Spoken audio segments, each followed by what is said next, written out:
Armchair. There's something kind of about a kid that's never played baseball. We have been hoodwinked, bamboozled, and flat out deceived. Why did you get so drunk? You got drunk. I'm just really exhausted. What's in that cup? Armor Cokes. Do you have any idea how important it is? You're trying to save the pump. Really? This is what you're doing? This is what you're doing? Chief, what do you want to do tonight? The same thing we do every night. Try to take over the world. 106 miles to Chicago. We got a full tank of gas, half a pack of cigarettes. It's dark, and we're wearing sunglasses. Hit it. Armchair. YouTube Live. Radio station. The radio station you can call your own. Do you know what listeners like about our station? I like everything. It's always on my radio. We never stop the music, except for now, when I talk. You're listening to WQVZ, 1700 AM Mission Radio. For me and the Lord, we got to understand we're on a mission from God. Your home for Braves Country Radio. YouTube.com /@Braves Country.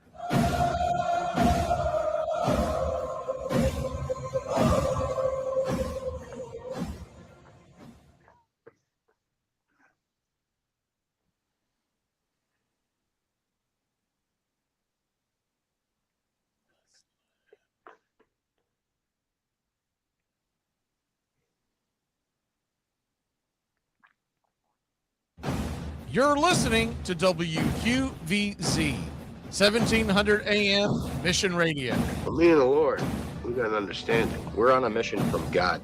Your home for Braves Country Radio. YouTube.com /@Braves Country.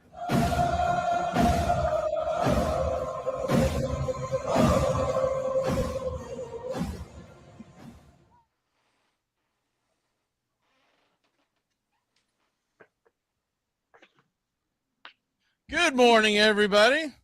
How is everybody doing? Doug, your Raiders are on a mission. Mm-hmm.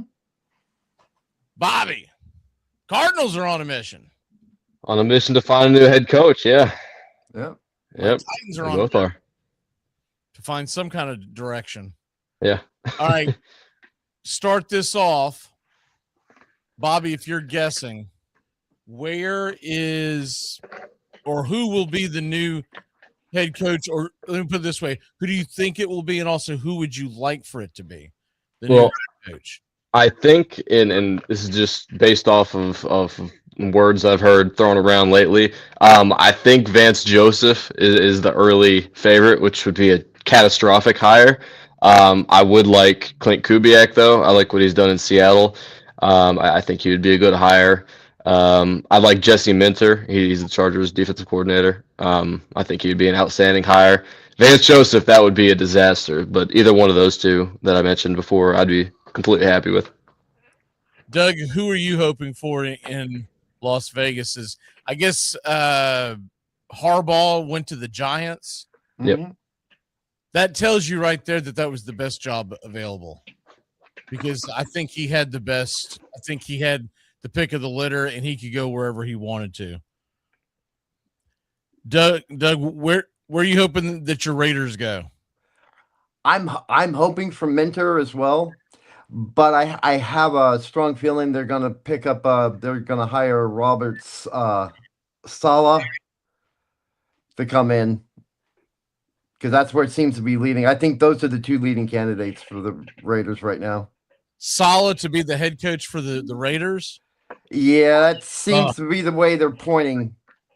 But I wish they bring in Minter instead.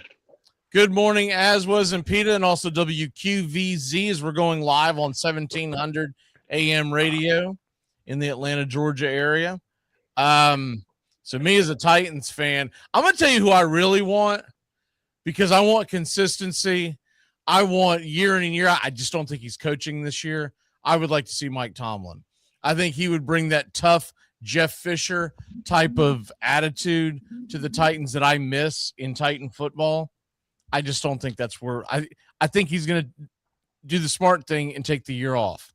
I think he's going to take the year off. He may do TV. He may just want to get away from the game, right? But, and of course, would have loved to have Harbaugh.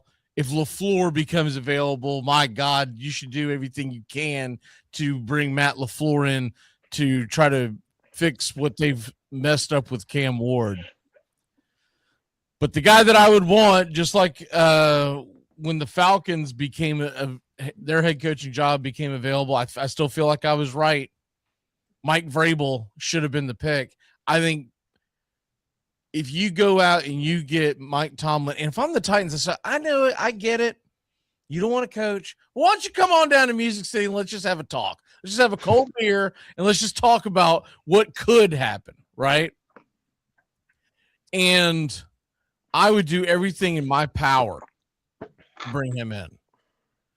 I think the only thing that would get him to not come in and to continue to take the year off would be you didn't offer him enough money. Because everything being equal, if he thinks he's going to want to go coach by next year and you go and you put a big pocket of cash on the table for this year, that's it, man. Like that, he's not going to pass that up, especially if you give him some concessions to what I would hope that you would do if you're the Titans trying to bring in Tomlin is that you would give him, I'm not going to say power because power is the wrong word, but you would give him some input on what goes on in the day-to-day operations, meaning building the roster and whatnot.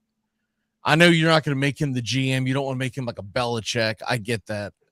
I don't think anybody wants to go through that again, but I do believe that there's a path there where you say, hey, if you come in, you can help pick the general manager. And then that way your views will align with them. And we can try to do what you did in Pittsburgh, which is basically be year in, year out competitive and be here for the long haul. Let's not have to go through this again in 2 or 3 seasons. But there's probably a lot of Titans fans that wouldn't be that excited about that. What's the sense that you're getting up there in Nashville, Bobby? I'm not really sure. I haven't heard a whole lot about what's going on with the Titans. I mean, my friend's a big Titans fan, and usually he's sending me a bunch of stuff, but I haven't got a whole lot from him. I know they were one of the teams that were scheduled to interview with Harbaugh, but of course the Giants, they didn't let him even leave the building before they got that deal signed. So that's all out the window for the Titans. So I'm not really sure what their direction is right now. I think Tomlin would be a good hire in terms of getting stability for a young team that needs that. I do think there's kind of limitations with how far he'll take the team, but ultimately, like you said, the big thing with that is you're not going to be looking for a new head coach in 2 to 3 years. Why do people say that about limitations where Tomlin can take the team? Because he by the way, if the limitations is winning a Super Bowl in his seasons, I'll take that. Yeah. I think it's just more the consistent, 9-8 record, wild card exit every single year on repeat, or 10-7. The same. It's the same rinse and repeat thing. Okay. But I will say though, the one factor that's remained constant in all of that is that he hasn't really had a quarterback in all of those situations. If you can get him on a team with a quarterback, you could be looking at a different story. But also, let's realize and let's remember this whole consistently 9-8, 8-7, 8-8, 8-1. I think he did one year. That all started when he lost Ben Roethlisberger. Yeah. Before that, they were consistently 11, 12 win teams, and they were fighting with and if it wasn't for this guy by the name of Tom Brady, he probably has several Super Bowl rings, meaning 3 or more. Mm-hmm. The one thing Tomlin will put together is a hell of a defense. And then all you really need to do is bring in the right offensive coordinator to run the ship. And he wasn't involved in those decisions. So the idea that it's his fault that they were stuck in the mud at that middling range, I think a lot of it had to do with the fact that they did not have, at no point since Ben Roethlisberger retired have they had the best quarterback in their division. Absolutely. And this is a quarterback driven league. Yeah. It's no longer a league that you can consistently have big years win-wise. It's even been a long time since they've had a top 2 quarterback in that division. So, right. Yeah. But I hear you. There are years where you could make solid arguments that they definitely have the number 3 in the division. But there's some years where you can say, no, they didn't. No, they didn't. I don't know if you can even make that argument today. Yeah. Was Aaron Rodgers better than Shedeur Sanders? I know one thing upside. Going into a game, I would rather have Shedeur because at least I know what he's capable of from time to time. He did have big play potential, and he still had a rocket for an arm, and he did have the mobility. Yeah, that's none of that is for Aaron Rodgers. We called the game on Monday night. Man, he is a statue. He needs to retire. Yeah. To absolutely beat his legacy into the ground. And I know that's not really something he probably cares about realistically, but the guy's definitely going to be a first ballot Hall of Famer in the NFL. For sure. But he has looked bad, and this isn't the first stop that he's looked bad at. He didn't look great with the Jets. He looked a little better about midway through the season last year. But looking at the other coaching openings, because we do have more than just our teams. You got the Atlanta Falcons, and I was looking up this prediction, and this prediction's obviously wildly wrong because they have John Harbaugh going to the Falcons. This is off of ESPN, but you've got the Falcons open, you got the Ravens open. I did see something pretty funny that they were talking about. What if the Ravens went out and signed Mike Tomlin? Yeah. I saw the Ravens owner. He suggested that the Steelers hire Harbaugh. Yeah. Here's the funny thing. Mike Tomlin would do a hell of a job in Baltimore. Yeah. Because the lack of passing game that you get with the Lamar Jackson at your quarterback, that plays right into what Tomlin wants to do, which is build a defense. I think he could fix that defense in one off season. Yeah. I'm not saying that it would be, top 2, top 3, but it would definitely be top 10 again. And you would have Lamar Jackson with still a few good years left. And then you could probably talk Derrick Henry into coming back for another season. Yeah. That actually would be a phenomenal. I just don't think they'll hire him. Yeah.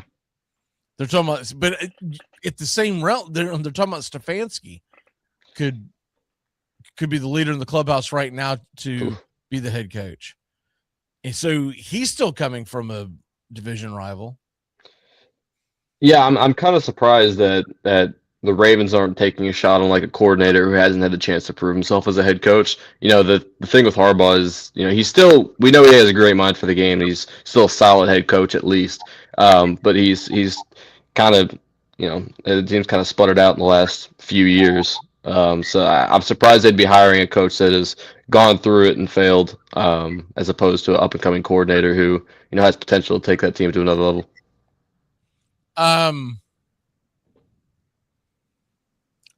The one thing that I'm a little confused about is that where is this love coming from for Kevin Stefanski?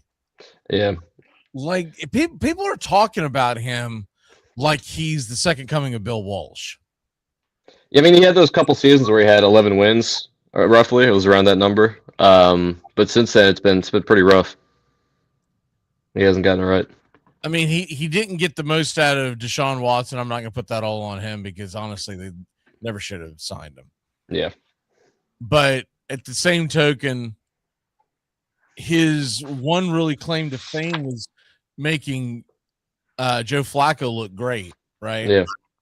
But Joe Flacco goes to Cincinnati. It was more of the same. So I'm a firm believer it was more to do with Flacco having his act together and late in his career and still having a good arm than it is Stefanski. Mm-hmm. And I don't know. I mean, maybe I'll be proven wrong, but I don't want Kevin Stefanski in Tennessee. I know there's been talks about that because they believe that he could get the most out of Cam Ward. I don't see it. I don't see why why he would be Doug, I still can't believe that the front runner right now is Rob Saleh. He's been on, look, as many 3 articles while we've been talking, all of them say Rob Saleh. It's better than Vance Joseph. Saleh's been on the Raiders shortlist for probably 5 years with all these coaching changes. Why? He was terrible. Yeah, but any coach is terrible with the hasn't any success with the Jets. So, and the fact that I guess he's had success as a coordinator with San Francisco. Okay, outside of that just I'm not arguing that he doesn't do a great job as a defensive coordinator. What I'm saying is you're about to have the number 1 pick, which most believe that you're going to take Mendoza, Fernando Mendoza. Wouldn't you want an offensive mind to bring this kid in? Yes. That's why I want. That's why I want Solo with the top pick at quarterback. He turned into Zach Wilson. I don't know if I want that. True. That's why I've been hoping that they have. McDaniel would get more out of Mendoza than but it does feel like a Raider thing to do. The only thing I'll say about this is, won't Tom Brady be involved? Don't you think he'll have his hand in the pot making the decision? Don't you think he's going to want to go with an offensive guy? Yes, I would. And that's why I was hoping that cooler minds prevailing, get Kubiak as the head coach. That's who I personally want the Raiders to pick as the head coach. I think that'd be a good hire. Yeah. And then go pick Mendoza and rebuild that offense and get on our way. But yeah, it's been solid. But it could be a ruse. The Raiders will do that. They'll come out and say, "Oh, we're taking this," and then they turn around and take somebody else. So they're talking right now with the Titans. The leader in the clubhouse is Matt Nagy. That's a disaster. If Mike McDaniel wasn't so douchey and not a leader of men, I actually wouldn't mind him. I think he's a fantastic coordinator.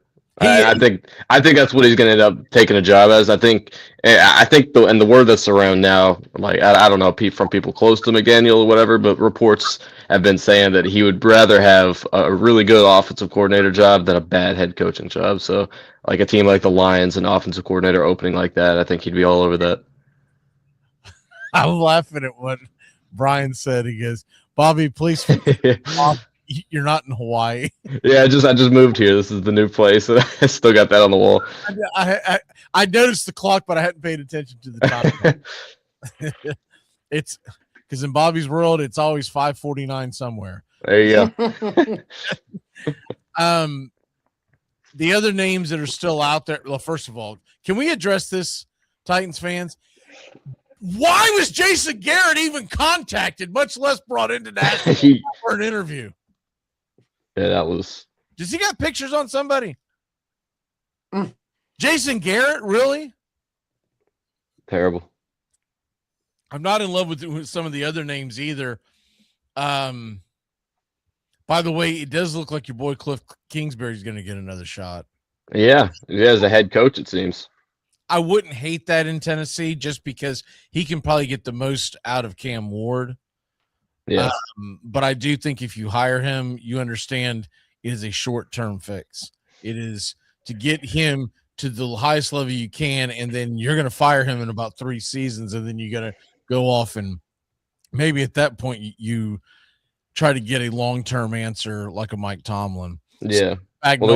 Some of these names, they just get recycled over and over again. Cliff Kingsbury is not a head coach. Raheem Morris does not need to be on anybody's list. Yeah. He's been getting interviews with everybody, and I don't know if it's a Rooney Rule thing or what, but it's. But you know what? Crazy. Here's something that I'd forgotten about, and this is a funny thing. Mm-hmm. Do you know that you can get around the Rooney Rule if you just interview Mike McDaniel? Yeah, because I remember how angry I was whenever the 49ers, they got 2 comp picks. They got 2 comp picks for whenever the Dolphins hired him from them. They got like 2 third-round picks. I was livid. That is a white guy. I don't know, what are we talking about? Because he says that he identifies as being black. I guess he's like 1/8 black or whatever it is. Yeah. Whatever. I guess somebody in his family tree, maybe he's black. I don't know. Or his great grandpa. Good on him.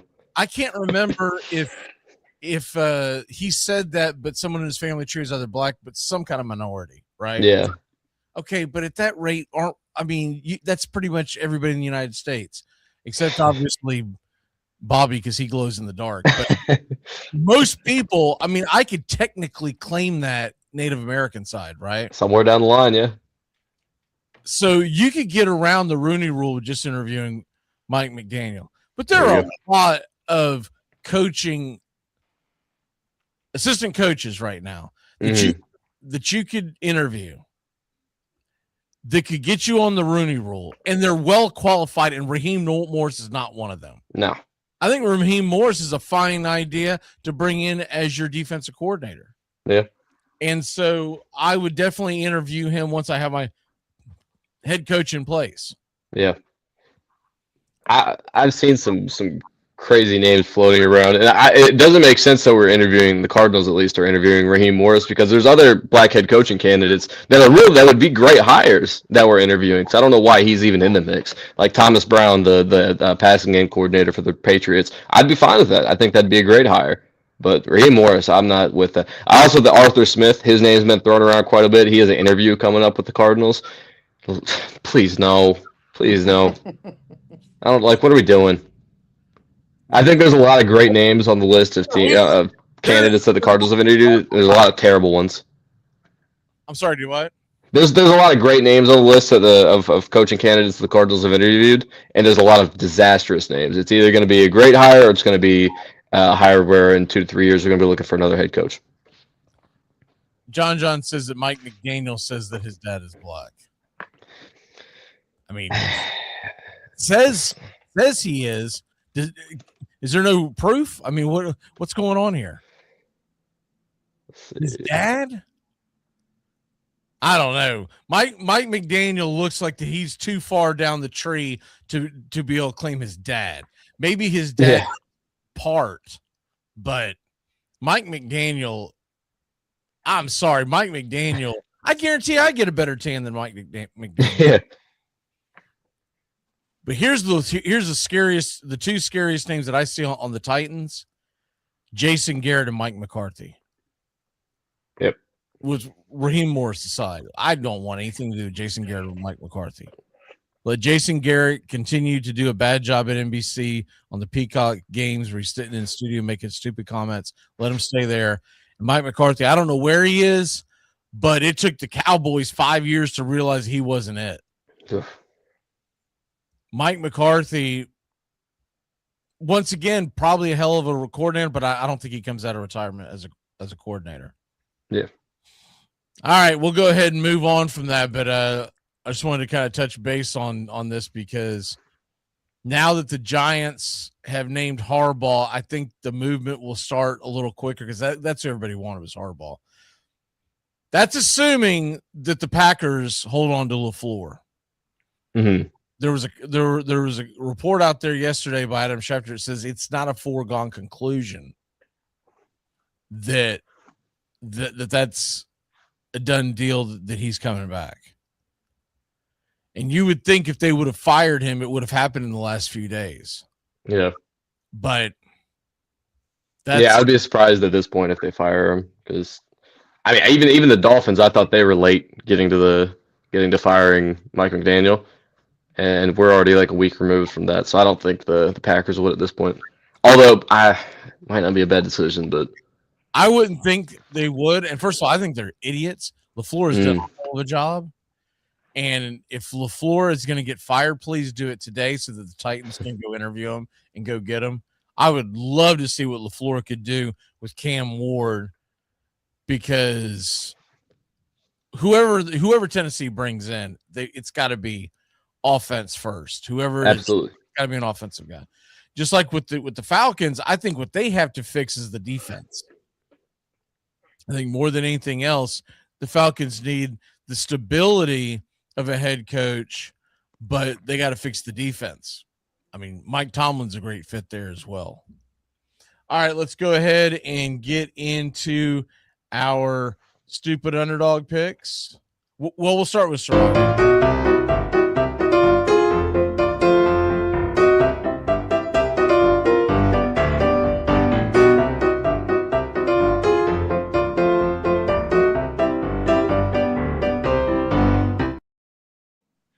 All right.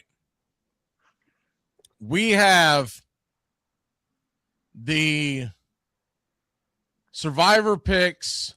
Doug ended up winning the last round. We went into the playoff survivors. Doug has already eliminated himself. So he won and then he eliminated himself all in the same week. So it's down to me and Bobby. I've got the first pick on the Survivor. I'm going to leave Bobby the low-hanging fruit because I just really do not believe that it's a slam dunk on one of the other games. And I do believe Bobby's going to take this game, but that's okay. I'm going to take the New England Patriots to beat the Texans. That's going to be my Survivor pick, Patriots. And the reason why, after doing that game, and that Texas defense looked great. It was also against Aaron Rodgers. Yeah. And I'm going to tell you right now, there's just no way in hell that I would take the Texans to go into New England the way CJ Stroud played and think they're going to come out with a victory. Mm-hmm. I don't think it's going to be very hard for New England to cover, but that's the reasoning for it. So they're only a 3-point favorite, and there's a much bigger favorite out there. I still think they're the biggest slam dunk. I also think that's why it's the early Sunday game. Bobby, where are you going? I was gonna go with that Patriots pick. 'Cause I think that's gonna be a slugfest of a game, but I think the Patriots are gonna win that one too. You know what? I'm gonna take an underdog. Give me the Bills. I think the Bills are going to get it done. Okay. I think they are. I think Josh Allen, I think he's the best quarterback left in the playoffs. I don't think there's much doubt about that. I know the receiver situation is very, very sketchy, but they have a great run game with James Cook. I think he led the league in rushing yards this year. I think they'll be able to get it done. I think they'll find a way. I'm a little surprised you didn't take Seattle, but is it just because you hate both those teams in that division? Well, I don't have as much disdain for the Seahawks as I do the 49ers. The 49ers are the last team I want to see win the Super Bowl this year.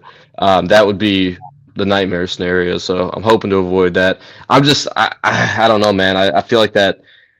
I know the spread doesn't matter. We're just picking an outright winner, but I feel like the 49ers could keep that one a lot more competitive than the spread indicates. They've seen each other twice already this season. The 49ers are always a tough team to beat in the playoffs. They're a well-coached team. You know, Darnold, that's the big thing. This is the big X factor. Is Sam Darnold, he worries me under those bright lights. I mean, we saw last year how he just completely, just everything went wrong with him in the last couple games of the season for the Vikings. And in the game to clinch the division in Week 18 and then in the wild card round, everything was a nightmare for Sam Darnold. So I'm worried that he'll have another performance like that in a big stage. It's a little wild to me to realize it's not out of the realm of possibility that after all the dust settles, we get an NFC championship game of 49ers versus Rams. It's very possible. Very possible. It's wild to think that, but it's very possible. And I'm here for it because I think it'd be a more exciting game than anything else, or even Chicago. If we get a replay of that Chicago-San Francisco game of a few weeks ago, holy cow, would that be a great NFC championship game? I guess what I'm saying is I'm pulling against Seattle because I think they're dull, and I don't want anything to do with Sam Darnold getting to the Super Bowl and then doing what we expect him to do, which is get in between his ears and implode against either Buffalo or Denver or maybe even New England. Yeah. All right. We'll go from that, and we'll hit the stupid underdog. There's no need to fear. Stupid Underdog is here. Stupid underdog. Stupid underdog.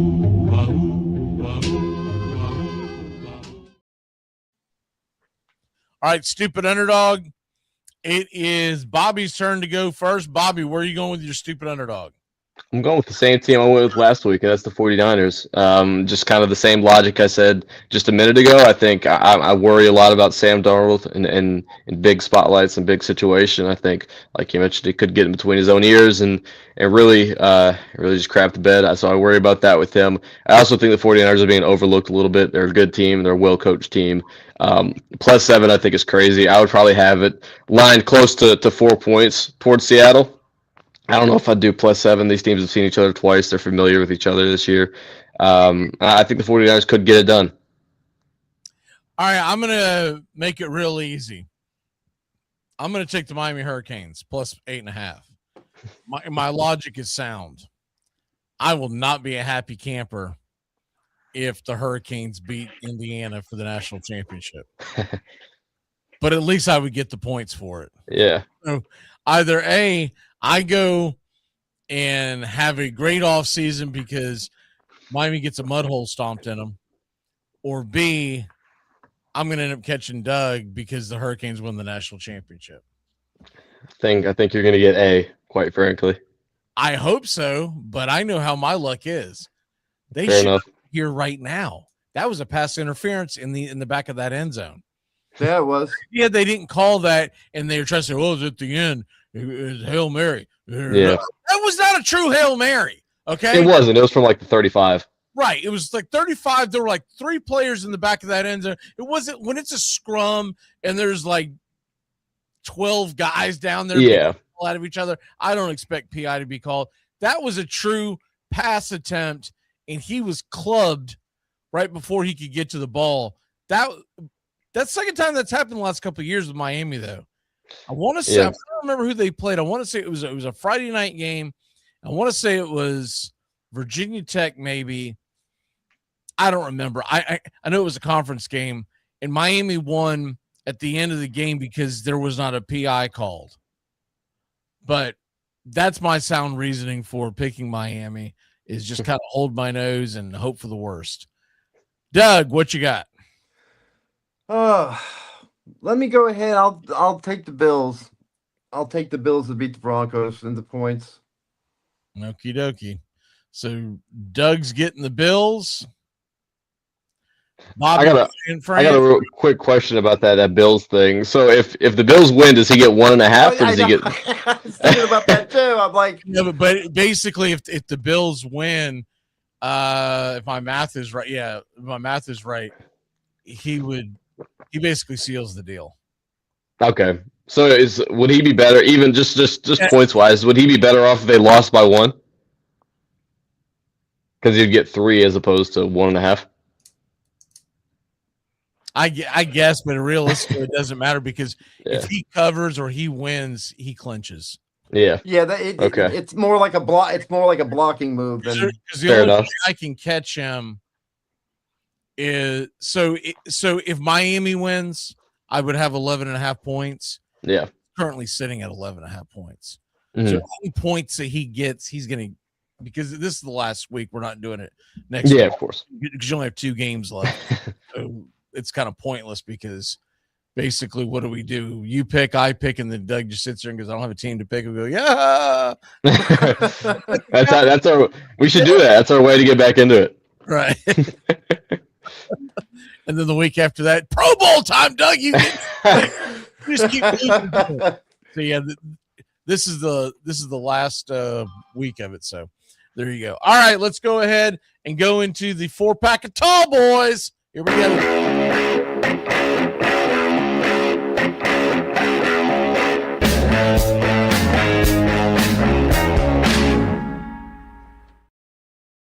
So what we've got now is we got the 4-pack of tall boys, which means that we will end up making 4 picks each. You can do point spread, over, under. You can do teasers, whatever. You want some action on player props, whatever. But we're going to give you 4 picks each. And so, yes, we have the 4 NFL games, but we also have the college game.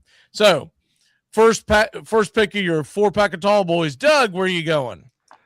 I'm going with the Texans and the Patriots. I'm actually going to take the Texans. Give me the Texans and the points. Oh wow. Yeah. Houston +3. Yep. It just they defensively watching. I know offensively they look like garbage. What they have 5 fumbles, 3 turnovers. I know they look bad, but the Patriots, they barely got. I know the score doesn't indicate it, but to me, watching the game, especially offensively, the Chargers kept them to 16 points. And they're facing and the Texans are a much better defense. I just see the Texans winning almost on a defensive touchdown. I could see their defense scoring points against New England's offense. I think New England's defense will outscore Houston's defense. Because I think we're going to get – so what did C.J. Stroud have last week? 3 turnovers? Mm-hmm. Very average Pittsburgh Steelers defense. I think the Patriots at home – I can see your logic, and if the under goes like I think it's going to go, well under, then I can see your logic behind it. I think what's going to end up happening is that they're going to get a 2-score lead, and it's going to put the game out of reach. Just because CJ Stroud is a disaster. Yeah. That interception he threw down there in the red zone, I want to say it was third quarter, when it was 3rd down and goal at around the 8-yard line, and he had nowhere to go with that ball, and he tried to force it in there where he should have just either ate it or chucked it out of bounds, and he tried to thread the needle, and it got picked off. That was worse than the 2 fumbles where he basically had deer in the headlights. Yep. So, yeah, it was just absolutely – Pats over Pitts. Patriots are not playing the Steelers. The Steelers got eliminated, Uncle Charlie. Good to see you in the chat. Question about the baseball show. We're not doing a baseball show this week. The next baseball show we have planned for is the 28th of January. We talked about that last week. It's 2 days before the Braves Fest that a lot of us are going to in Atlanta. And basically, we're going to talk about that and, what to expect from it and all that kind of stuff. If something breaks, if the Braves make a big move, we will have a pop-up show. But there's literally been nothing to talk about. And we are expecting them to do something in the starting pitcher realm. But it just seems pointless to do an hour-long show when nothing's happening.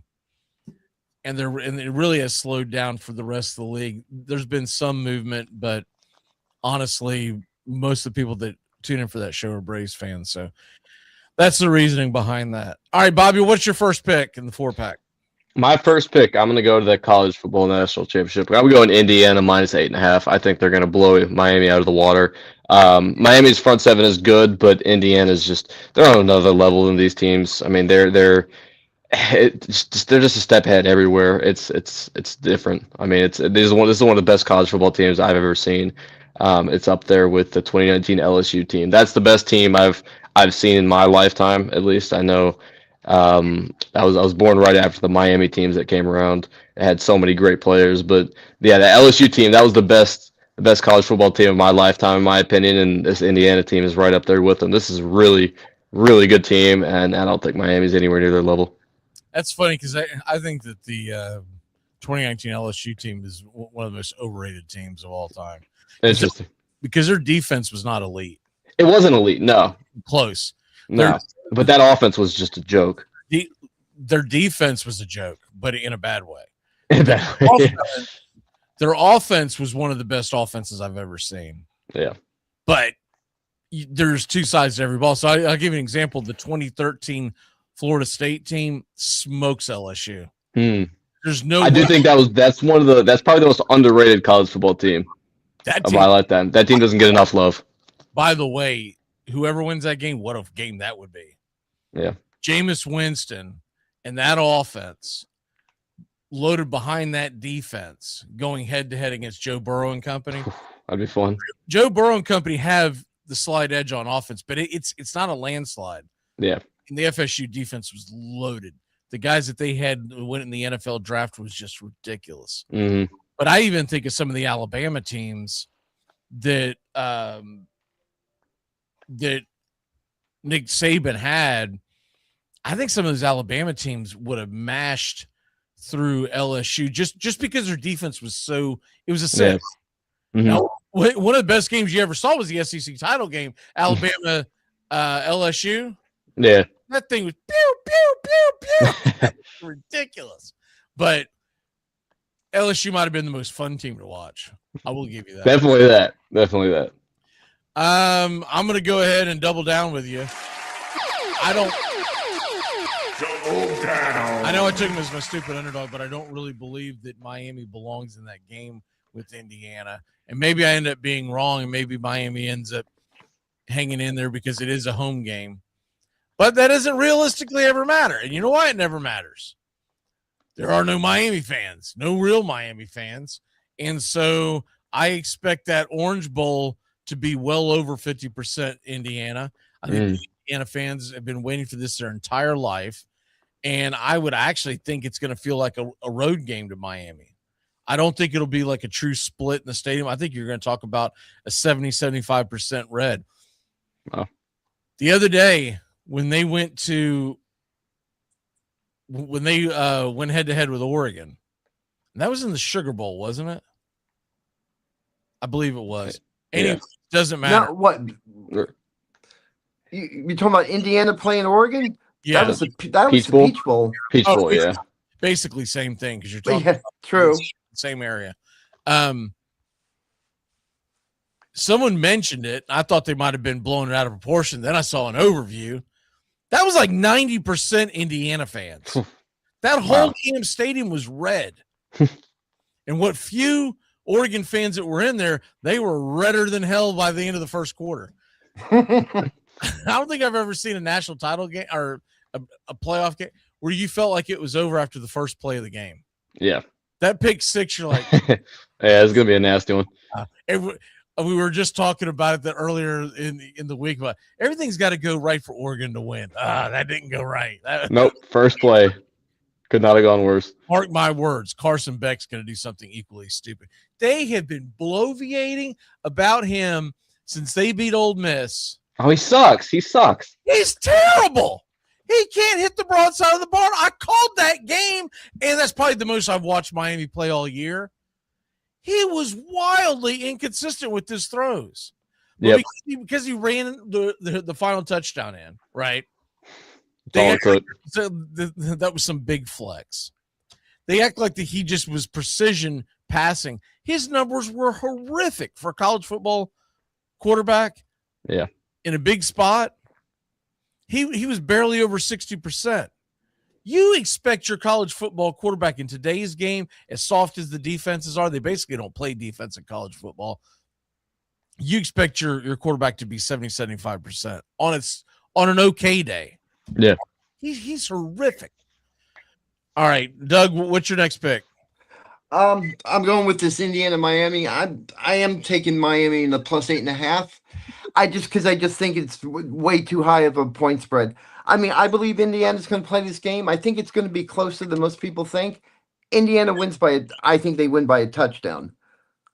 Remember something else too that I think that's why it's the only reason why this spread is this low. Miami's had a very easy ride to get to where they are. Texas A&M sucks. I'm sorry. Yeah. A&M sucks. And Ole Miss, it was a cute story, but they were not one of the top 4 teams in college football. Yeah. And if they did what they should do, and I don't know why college football can't get this right, which is reseed, Miami would have played Oregon in the second round. And that's what should have happened. Yeah. I think they get past Oregon. Yeah. I think they benefited off Ohio State being a month off of playing. I think it's an egregiously long break between when the top 4 seeds play. Well, Ohio State looked rusty, but they outplayed Miami in the second half. Yeah. So if you take away that one half where Miami was definitely outclassed, Other than that, the 2.5 games that they've played, they've looked like the better team on the field. But I think they look like the better team on the field because, first of all, SEC extremely overrated this year. Extremely. I mean, what the hell? What did they win this year? Yeah. And by the way, this is the third year in a row that they've been gifted teams into the playoffs that shouldn't be there.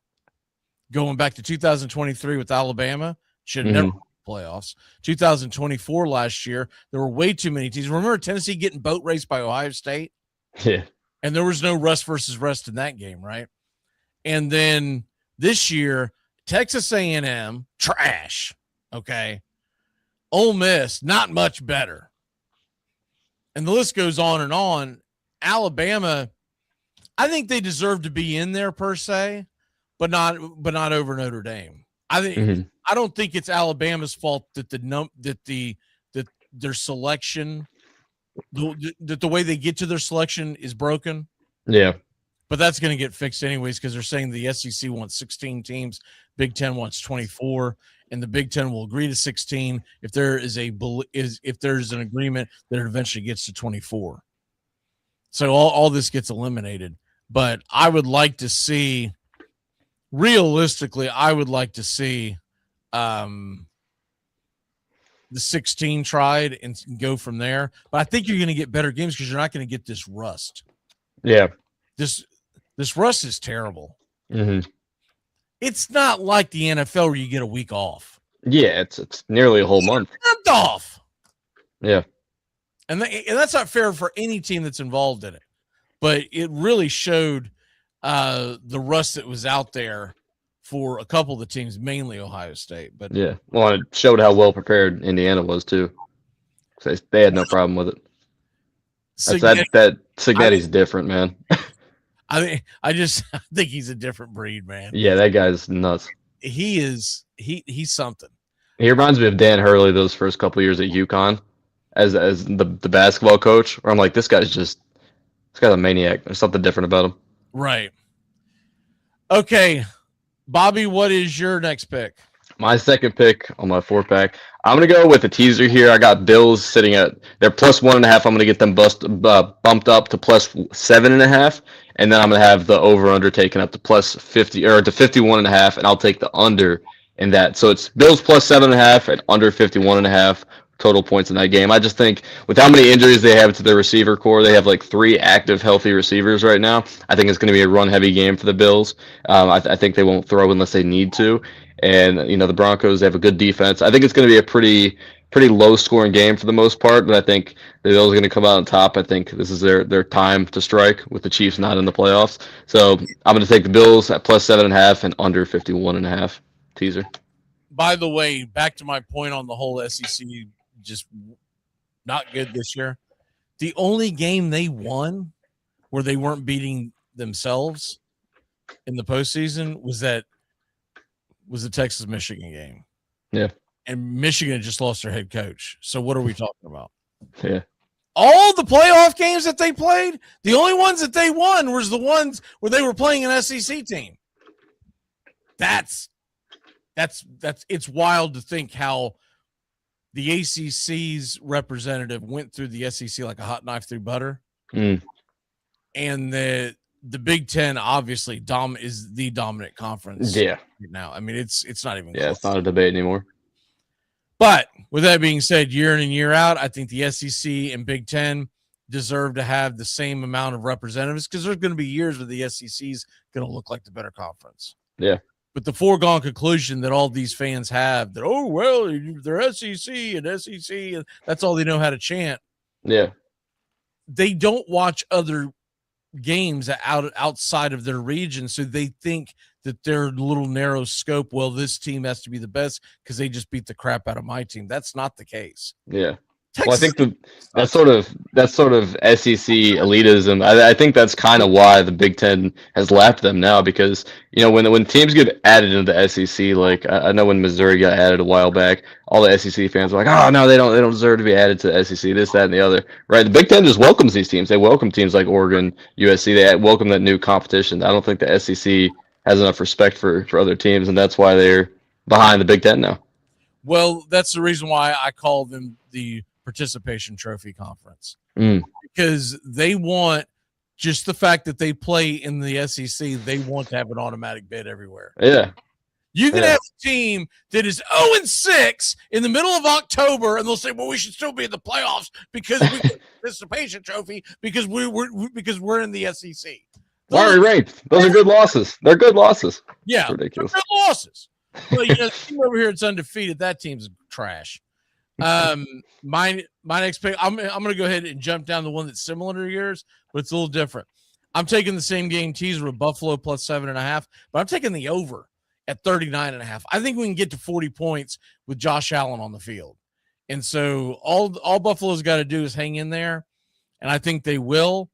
I think that's going to be the best game of the weekend. By the way, that's the game that we're bringing to you on Braves Country Radio. Bills, Broncos, 4:30 Saturday afternoon. And we're also bringing you the college football national championship on Monday, and then that'll be it for football. And then we get ready for baseball season as far as play-by-play goes. Tonight, by the way, 6 o'clock, Once Upon a Pastime, we're going to be doing the Game 4 of the World Series. Okay. And tonight's topic, by the way, is teams that should have went all the way but didn't. So it's called Woulda, Coulda, Shoulda. Doug, what is your next pick? I'm going with that Bills Broncos. I'm just taking the straight under at 45.5. For all the reasons that you brought up, why you teased it. The Broncos notoriously are such a slow grind when they play. I think up there, Mile High, it's just going to be a slow grinding, almost a run first attack by the Broncos. So I think it's going to be slow. I think there's going to be high time of possession for both teams. So yeah, give me the under 45.5. By the way, we are getting pretty good weather there. It's 41 degrees, so not too crazy. The only game that's going to have what you would consider bad weather is the Sunday night game, Bears-Rams. It's expected to be 19 degrees and possibly a snow game. But it's so funny. Last week it was supposed to be close to the same thing, and it was a clear stadium last week for the Bears. Well, like I said, chance of snow, but it will be 19 degrees. Yeah. And the big thing that I care about with that is what's the wind going to be. And I've gotten conflicting answers on the wind, so we'll just wait to see how that unfolds. But see, as much as y'all think it's going to be a grinded out game, I think Bo Nix and Josh Allen are going to light up the scoreboard. Because first of all, I feel like Josh Allen's going to have to because that Buffalo defense is not good. It's not good.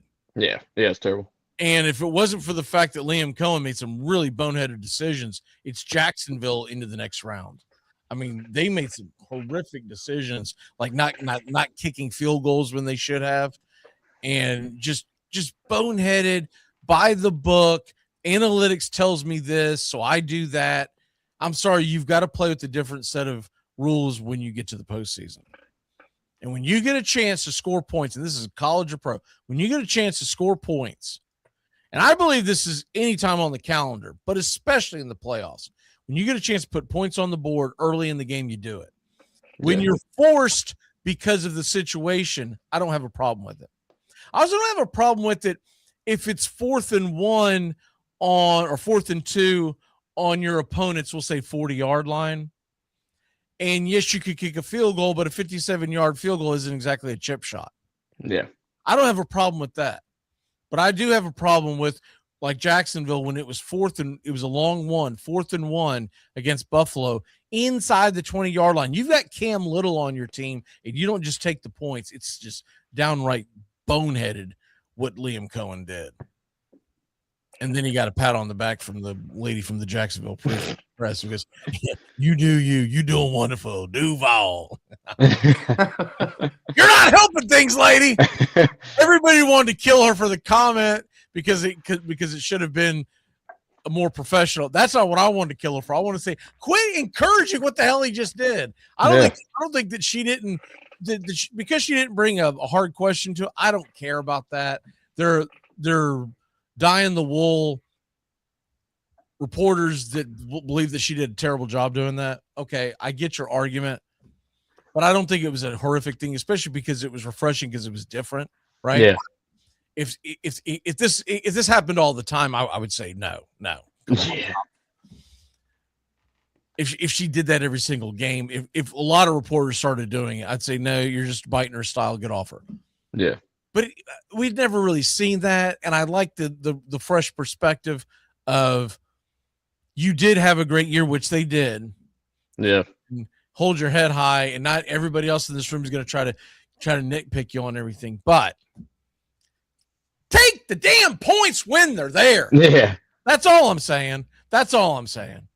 Yeah. Where we at? Doug, it is your pick. No. Doug, Bobby. Yeah, Bobby. back to me. Sorry. I'm going to go with the Texans-Patriots game. I'm going to go under 40.5. I think this is going to be a strong defensive performance from both teams. I also think CJ Stroud sucks. So I think the Patriots going to win a low-scoring game in this one. I think they're going to shut down the Texans' offense. And I think Texans are going to do a lot of the same. I think they're going to shut down the Patriots for a lot of this game. But I trust that Patriots offense and Drake May a lot more than I trust Stroud in the Texans offense. So I think the Patriots are going to get it done in a low-scoring game. So give me under 40.5. Give me the New England Patriots -3. I just don't think there's any way in hell that they don't win this game. And I think they will cover the spread. I'm expecting a 20-10 type of ball game. And the 10 is Doug's probably right. It's probably a defensive score. But I think the Patriots find a way to score, at least make a very short field because of 2 bad mistakes from CJ Stroud. And so I believe it's either going to be 20-10 or it's going to be something even more terrible to watch, like 13-3. But regardless, we're going to get there on the -3. Yeah. Doug, what is your last pick? My last pick is Rams and the Bears. The Rams and the Bears, if you look at their last point differentials in the last games, they've both been averaging, their offenses have been averaging 31 points a game. So I'm taking believe it or not, even in that cold, I'm taking the over 48.5. The Bears have been like cardiac kids. Fourth quarter, especially when they're down, scoring 14 plus in the last quarter and the fourth quarter. So I think it's going to be a high scoring game, believe it or not. So yeah, give me the over 48.5. What do you mean, believe it or not? Did you think that someone's going to have some hot take that that was going to be a slugfest? I could see somebody saying, "Oh, it's going to be cold, so it's going to slow their offenses down." That's why I say it like that. No, those two defenses are not good. Those two defenses, they are the exact opposite of what you always tell people is that defenses win championships. You have to have defense in January. These two teams do not live by that sword. They are going to sling it, and it doesn't matter what the weather is. They're going to have to sling it. And as long as the wind's not bad, they should get to that over. If the wind is bad, then you got a problem. Mm-hmm. Because those winds coming off of the lake in Chicago, that can be a huge problem. Yeah. But I'm not getting any indication that that's going to be the case right now as I click on the AccuWeather. It's not showing high winds. But anyways, Bobby, what is your final pick? My final pick, I'm going to go with the Rams and their first half spread at -1.5. Actually, I think it might be -2.5. I think it changed this morning, so let me update it. I still think they're going to get it even at -2.5. I mean, the Bears, they've had this sort of comeback story all year. Every game seems to be a comeback for them. So I think they're going to be down in the first half. I'm not sure if they're going to pull back and get a win, but like almost every Bears game this year, I think they're going to be down in the first half. So give me Rams -2.5 first half spread. I'm going to take another same game teaser. I'm taking the Rams +2.5 and the over at 42.5. I do think this is going to be a high scoring game, and I do believe that the Rams are going to find a way to win. But if the Bears do win, it's going to be on a last second 2-point conversion attempt, and either they get it or they don't. But I don't think that. I think the Rams top to bottom, first of all, they've been here. They've done that. The Rams, remember, last year were in the same predicament. They went east in Philadelphia. It was a cold weather game. The wind was pretty bad. They still moved the ball at the end, and they should have come away with that win, but they did not. I think that has been in the Rams' crawl the entire time. And we're going to have one of the two of the best offensive minds in the game going head-to-head in this. But the Rams are going to find a way. The one thing to keep an eye on, the Rams have gotten very good this last half of the season of coming in with these 3 tight end sets. And I think that's going to be an advantage to them in the cold weather. And maybe that's why they did it. Maybe they were anticipating having to go on the road in January. But I think that's going to play into it heavily. And if they can get past this game next week, they're either at home or they're in Seattle. Regardless, it won't be nearly as hectic of a weather situation.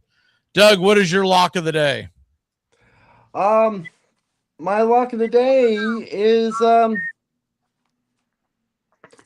Miami covering that spread. Bobby, what about you? Give me my lock as Indiana minus 8.5. I think they're gonna whoop up on Miami. I think that's gonna be an absolute beatdown in the national championship. Yeah, my lock is going to be the same, Indiana minus 8.5. Anytime you get a situation where you're going, man, that is a lot of points to give up. That's a lot of points, especially in college. Realize why it's that way. It's that way because there's huge mismatches in both directions. And Doug might end up being the one that's right, but I doubt it. Doug, what is your one big thing? One big thing, going back to that Indiana-Miami game.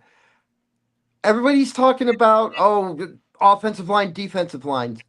Indiana wins because Carson Beck spits the bed. Look for him to completely mismanage that game. Look for intercept. Carson Beck is going to give that championship away to Indiana. And yet that's your lock? Well, he just I'm only picked up the talking cover. about the point spread. I'm not talking about win. I'm just talking about the point spread. What if he spits the bit in the first play of the game like Oregon did? This is one lock. I don't mind losing. By the way, how crazy is it that the kid Raiola leaves Nebraska to go to Oregon, and now Oregon's Moore is coming back. He's not going to the NFL draft. And Mel Kiper and a couple other guys actually had Moore as the number 1 overall pick. Yeah, Raiola got screwed bad. Yeah, well, now I will say this. When he did sign that, they said that there was a conversation that Moore might come back. That Moore may come back, and if so, that he was going to sit and wait. And maybe that's the best thing that Raiola can do. Sure. I think it's also a disastrous move for Dante Moore because his stock's not going to go up any. I mean, he was like he's a top 2 quarterback in this draft. There's 0% chance he's going to be a top 2 quarterback next year. It will not happen. He must have been given some bad advice, meaning someone must have said that you are going to fall because of that one bad game against Indiana. No. He's a top 10 pick at worst. Like, he's probably top 5. The worst thing you can do is put more games on tape. Because you're not going to go up. You can only go down. Yeah. And I think you will. And that's what she said. What is your one big thing? My one big thing, I think you're going to have a division rival matchup in both conference championship games. I think you're going to be seeing Bills versus Patriots, and I think you're going to see the Rams versus, of course, one of the Seahawks or 49ers. I think it'll probably be the Seahawks, but I think you're going to be getting 2 really exciting division rival matchup games in the conference championship, AFC East and NFC West. My one big thing is Buffalo better do it. I will be calling the game on Saturday, but Buffalo better do it because you do not have Patrick Mahomes in your way. And all you have to do is beat what is essentially a rookie quarterback in Bo Nix and probably a rookie quarterback in Drake May. Yep. And no excuse. No right. excuse. And that's worst case scenario. Best case scenario, you have to win at Denver and then you go play CJ Stroud. That should be a walk in the park. And Buffalo can beat any team that's left. The only thing they have against them is that they will be on the road. Yep. Right. Even if Houston wins, they'll be on the road. There's one thing they have against them is that they will be on the road. But other than that, there's not a team left in the playoffs that can beat Buffalo if they play their best game because they do have the best quarterback. Because Patrick Mahomes ripped his ACL and he's done. But but what I'm saying is you better take advantage of it now because he's probably going to come back. He's coming back. He'll come back next year. Andy Reid will find a way to keep them in the playoff picture until Patrick Mahomes comes back, and then who the hell knows what's going to happen. Yep. You can get that monkey off his back. It'll remind me a lot of it's different circumstances, but when Steve Young finally won his Super Bowl, he finally was looked upon as one of the upper echelon quarterbacks. Before that, there was always these questions because they said he couldn't win the big one. And that's what they've been saying about Josh Allen. I don't believe that. I believe Josh Allen's as good as it gets, but he's got to win these games. He cannot let a very young Bo Nix beat him. Yeah. Bo Nix is only going to get better. Yeah. Drake May's only going to get better. Yeah. And he can go into New England and beat New England. Mm-hmm. We saw it earlier this year. Remember they were dancing around. Was it 21-0? Then all of a sudden they crumbled. That's going to be in the back of those guys' minds. We'll see you at 6:00 tonight. Once Upon a Pastime, Game 4 of the World Series. Woulda, coulda, shoulda. We'll see you guys next week. Also remember, Saturday afternoon, Bills Broncos up Mile High. Goodbye, sweetheart. Well, it's time to go. We're back tomorrow with another show. Well, unless we're fired, we'll talk to you then. Goodbye, sweetheart. Goodbye. Goodbye. Guys and gals, it's time to go. We'll see you on the next show. Same bat time, same bat channel. It's closing time, y'all. You don't have to go home, but you can't stay here. Have a great one. On your way out, please like and subscribe. And don't forget to tip your favorite bartender. We'll see you. I'm Mac Magee, signing off for Braves Country Radio.